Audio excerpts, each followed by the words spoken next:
Picture Roman Britain, stone roads slick with rain, smoke rising from hearth fires, soldiers pacing along walls that stretch into the mist. Now, imagine a man standing there. He wears Roman armor.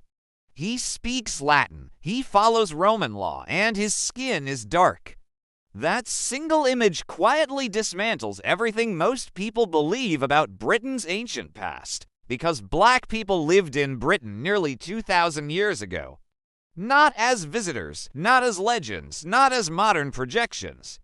They lived, worked, married, served, and died on British soil during the Roman period.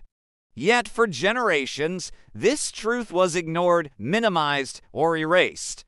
Not because evidence was missing, but because it challenged a story that later Britain preferred to tell. This is the forgotten history of Roman Britain. And once you understand it, the past looks very different. Roman Britain was never isolated. It was one province of an empire that stretched from the cold edges of northern England to the deserts of North Africa and the shores of the Middle East. Rome didn't rule by keeping people in place. Rome ruled by movement. Legions marched across continents. Merchants followed trade routes. Administrators, craftsmen, slaves, freedmen, families, and traders moved wherever Rome expanded. Britain, conquered in the 1st century, was not an island cut off from the world. It was plugged directly into the arteries of the Roman Empire. Goods arrived from Africa, olive oil from Spain, wine from Gaul, grain from Egypt, and people came with them. To understand the black presence in Roman Britain, we must first understand Rome itself. Rome did not think in modern racial categories. Skin color was not the primary marker of identity. Status mattered more than appearance. Were you a citizen or not? Free or enslaved? Soldier or civilian? Roman or barbarian? A man from North Africa could rise through the ranks of the army. A woman from Syria could marry into a local family. A merchant from Nubia could trade goods across provinces. Movement was normal. Diversity was ordinary. Britain, on the edge of the empire, absorbed this diversity like every other Roman province. One of the clearest signs comes from the Roman army. Roman legions were not composed of locals alone. Auxiliary units were recruited from across the empire and stationed far from their homelands. A soldier from North Africa could easily be posted to Britain, and many were. Inscriptions and military records show African units stationed along Hadrian's Wall. Men from regions we now call Algeria, Tunisia, and Libya served there. They guarded the frontier. They built forts. They patrolled the borderlands. Some stayed for decades. Some retired locally.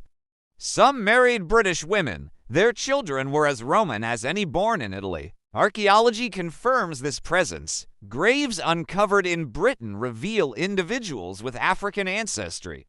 One of the most famous is the Ivory Bangle Lady of York. Buried in the 4th century, she was a high-status woman.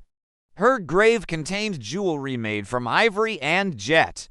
Scientific analysis of her remains suggests she had North African ancestry. She lived comfortably. She was respected. She was not an outsider. Another burial, found in London, revealed a man with ancestry linked to sub-Saharan Africa. He lived during the Roman period and was buried according to local customs. No signs of scandal, no signs of exclusion, just life. These were not isolated cases. Across Roman Britain, skeletal analysis shows a population more diverse than most people imagine. Not massive numbers, but a consistent presence, enough to prove this was normal. The black presence in Roman Britain was not symbolic, it was practical. Africans arrived as soldiers, traders, officials, artisans, servants, and families. Some were enslaved, others were free. Some rose to power. Roman Britain even had African emperors. Septimius Severus, born in North Africa, ruled the Roman Empire. He traveled to Britain in the early 3rd century. He commanded campaigns from York. He died there. An African emperor ruled Rome from Britain, yet this fact is rarely mentioned. Over time, as Rome collapsed and Britain entered the medieval period, memories faded. Written records thinned, populations shifted, and later centuries rewrote the past through their own lenses. By the time modern Britain began shaping its national identity, Roman diversity no longer fit the narrative. The story became simpler, whiter, more isolated. The presence of black people was pushed forward in time, reframed as something new, something modern, something foreign. But archaeology does not lie. Bones do not carry ideology, they carry history. And the bones beneath British soil tell a complex story. Roman Britain was a crossroads. People arrived, people stayed, people blended. Children grew up knowing no other home. Skin color mattered far less than belonging to Rome. Only later did race become central. The erasure of black Roman Britons was not accidental. It happened slowly, quietly, through omission, through silence, through education systems that chose not to mention what complicated the story. Today, when people argue about who belongs in Britain, they often imagine a fixed past. But that past never existed. Britain has always been shaped by movement, always connected, always changing. The black presence in Roman Britain does not rewrite history. It restores it. It reminds us that identity is not static, that belonging is not new, and that the past was far more diverse than many were taught. As the Roman Empire faded, Britain changed, but traces remain, in graves, in ruins, in forgotten stories waiting to be told again. If this history surprised you, it should, because it was never meant to be familiar. It was meant to be forgotten.